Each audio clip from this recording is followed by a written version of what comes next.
இந்த வீடியோவில் ரெமிட்டியை பயன்படுத்தி எப்படி வந்து கனடாவில் இருந்து வேறு ஒரு நாட்டுக்கு வந்து காசு அனுப்புவது தொடர்பாக இந்த வீடியோவில் பார்க்கலாம்.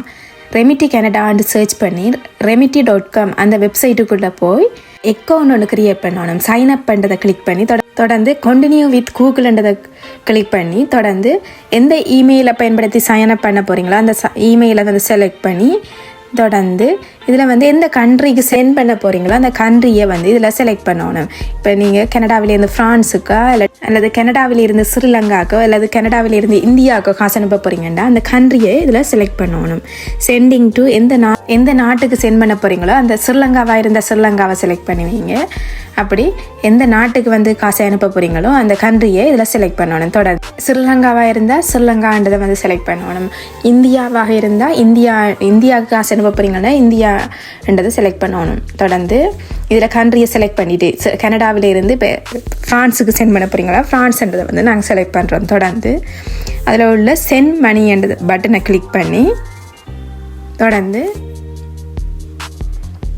யூஸ் அண்ட் எவ்வளோத்த அனுப்ப போகிறீங்களோ அதில் வந்து கொடுப்பீங்க. எவ்வளோ காசு அனுப்ப போகிறீங்களோ அதை கொடுப்பீங்க. இல்லாட்டி வந்து அவைக்கு எவ்வளோ கிடைக்கணுமோ அதில் வந்து கொடுப்பீங்க.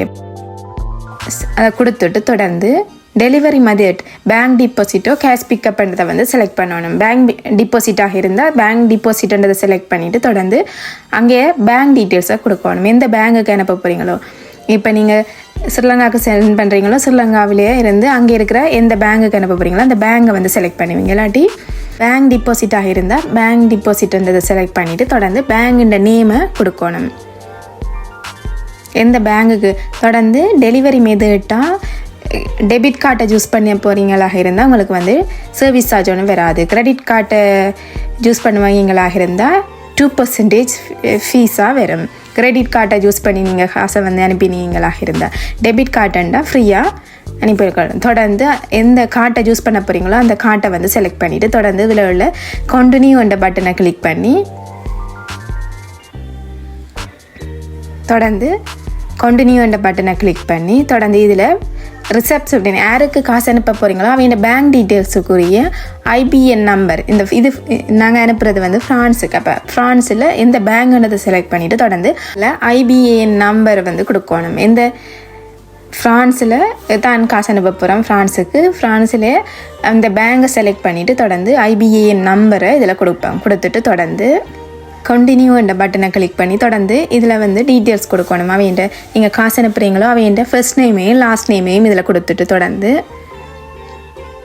ஃபர்ஸ்ட் நேமையும் லாஸ்ட் நேமையும் கொடுத்து கண்டினியூ என்ற பட்டனை கிளிக் பண்ணிவிட்டு தொடர்ந்து இதில் யாருக்கு அனுப்புகிறீங்களோ காசு அவையிட்ட ஃபோன் நம்பரை இதில் கொடுப்போம். தொடர்ந்து கண்டினியூ என்ற பட்டனை கிளிக் பண்ணி தொடர்ந்து ஃபேமிலி சப்போர்ட் என்னத்துக்கு ரீசன் ஃபார் சென்டிங் ஃபேமிலி சப்போர்ட்ன்றதை கொடுத்துட்டு தொடர்ந்து சென்டர் டீட்டெயில்ஸ் யார் நீங்கள் அனுப்புகிறீங்களோ அவையிட்ட உங்களோட டீட்டெயில்ஸை கொடுக்கணும். First name last name date of பர்த்தை கொடுத்துட்டு தொடர்ந்து கண்டினியூ என்ற பட்டனை கிளிக் பண்ணிவிட்டு தொடர்ந்து கன்ஃபார்ம் பண்ணுறதை கொடுத்துட்டு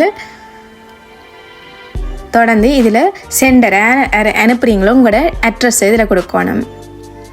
அட்ரஸை கொடுத்துட்டு தொடர்ந்து address city province postal code இதெல்லாத்தையும் கொடுத்துட்டு தொடர்ந்து இதில் கண்டினியூ என்ற பட்டனை கிளிக் பண்ணி தொடர்ந்து நீங்கள் யார் அனுப்புகிறீங்களோ உங்களோட ஃபோன் நம்பரை இதில் கொடுத்துட்டு தொடர்ந்து கண்டினியூ என்ற பட்டனை கிளிக் பண்ணி இது செலக்ட் பேமெண்ட் மெத்தடில் டெலிவரி உடனே கிடைக்கணுமெண்டா அதுக்கு சார்ஜ் வரியாக இருக்கும்.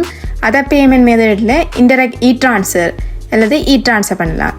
பே வித் கார்ட்டில் வந்து கார்ட் நம்பரை கொடுத்துட்டு தொடர்ந்து நீங்கள் எந்த கார்ட்டை வந்து யூஸ் பண்ணி இதுக்கு வந்து பே பண்ண போகிறீங்களோ அந்த கார்ட்டோட டீட்டெயில்ஸ் இதில் கொடுக்கணும். தொடர்ந்து நெக்ஸ்ட் அந்த பட்டனை கிளிக் பண்ணி தொடர்ந்து இதில் கண்டினியூ அந்த பட்டனை கிளிக் பண்ணிவிட்டு இதில் அனுப்பிக்க வந்து விசாவை பயன்படுத்தி தான் அனுப்புகிறோம். அதால் வந்து 2% சார்ஜ் வரும். தொடர்ந்து கண்டினியூ அந்த பட்டனை கிளிக் பண்ணி தொடர்ந்து நாங்கள் சென்ட் பண்ணுற அமௌண்ட்டோட நீங்கள் விசாவை பயன்படுத்தி அனுப்பினீங்களாக இருந்தால் 2% சார்ஜ் வரும். தொடர்ந்து கண்டினியூ சென்டிங்கன்றதை கிளிக் பண்ணுவமாக இருந்தால் 35 மினிட்ஸில் நாங்கள் சென்ட் பண்ணுறது வந்து அவைக்கு கிடைச்சிடும்.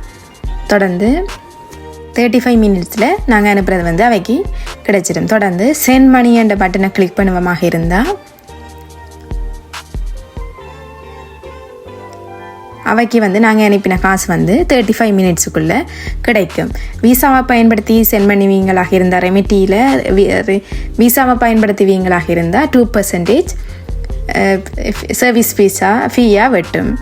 நீங்கள் டெபிட் கார்டை யூஸ் பண்ணுவீங்களாக இருந்தால் உங்களுக்கு சர்வீஸ் ஃபீ வராது. இப்படி தான் ரெமிட்லியை பயன்படுத்தி ஒரு நாட்டிலிருந்து இன்னொரு நாட்டுக்கு வந்து காசு அனுப்புறது. இதில் வந்து இதுதான் நாங்கள் அனுப்பினதுக்குரிய ரெசீட். தொடர்ந்து நாங்கள் அனுப்பின காசு வந்து 35 மினிட்ஸுக்குள்ளே டெலிவர் ஆகிடும். 35 மினிட்ஸுக்குள்ளே டெலிவர் ஆகிடும். நாங்கள் அனுப்பின வந்து திருப்பி வந்து செக் பண்ணேன். 35 மினிட்ஸ்க்கு லேட்டாக செக் பண்ணுவோமாக இருந்தால் டெலிவர் ஆகிடும். இப்படித்தான் ஒரு நாட்டிலிருந்து இன்னொரு நாட்டுக்கு வந்து ரெமிட்டியை பயன்படுத்தி காசு அனுப்புறது. மேலும் இது போன்ற வீடியோக்களுக்கு எமது சேனலை சப்ஸ்கிரைப் செய்து கொள்ளுங்கள். நன்றி.